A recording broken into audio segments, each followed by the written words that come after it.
নমস্কাৰ মোৰ অন্তিম আজি আকৌ আপোনালোকৰ আগত এবাৰ আহিলো আজি আমি শিকিম এই গীটাৰ স্ট্ৰিং কেনেলৰ বিষয়ে গীটাৰ এই স্ট্ৰিং কেনেলৰ প্ৰত্যেকটা স্ট্ৰিঙৰ এটা নাম আছে এই নামবিলাক আমি জনাটো অতিকে প্ৰয়োজনীয় আৰু আমি নিশ্চিত মন কৰিছোঁ যে এই গীটাৰ যিবিলাক তাপ বা স্ট্ৰিং সেই তলৰ পৰা ওপৰলৈ যেতিয়া আহে সেই ক্ৰমাৎ মোটা হৈ আহে আৰু তাৰ লগে লগে মোটা হয় গীটাৰখনৰ তাৰবিলাকৰ শব্দ এই বিষয়ে আমি পিছত শিকিম কিন্তু এতিয়া আমি শিকিম এই গীটাৰ স্ট্ৰিং কেইডালৰ নাম প্ৰথমডাল হৈছে ই তাৰপিছত হ'ল বি তাৰপিছত হ'ল জি তাৰপিছত হ'ল ডি তাৰপিছত হ'ল এ আৰু তাৰপিছত হ'ল ই প্ৰথমডাল হৈছে ই তাৰপিছত হ'ল বি তাৰপিছত হ'ল জি তাৰপিছত হ'ল ডি তাৰপিছত হ'ল এ আৰু তাৰপিছত হ'ল ই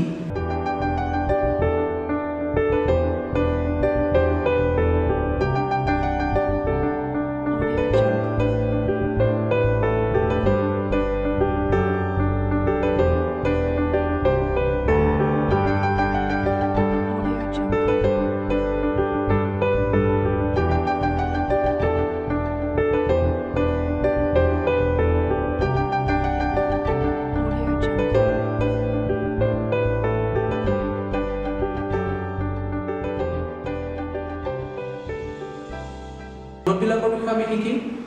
নোটবিলাকৰ ক্ৰমেটিক প্ৰগ্ৰেশ্যন কেনেকৈ হয় এই ফ্ৰেটবিলাকত তাৰ বিষয়ে আমি শিকিম এই পৰৱৰ্তী পৰ্যায়ত যেতিয়া আমি লৈ আহিম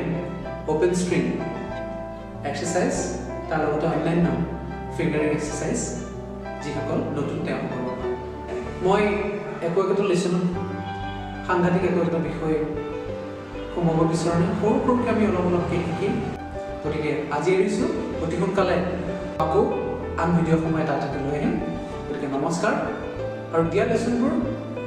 আপোনালোকে মনত ৰাখিব যত্ন কৰিব আৰম্ভ কৰিব ধন্যবাদ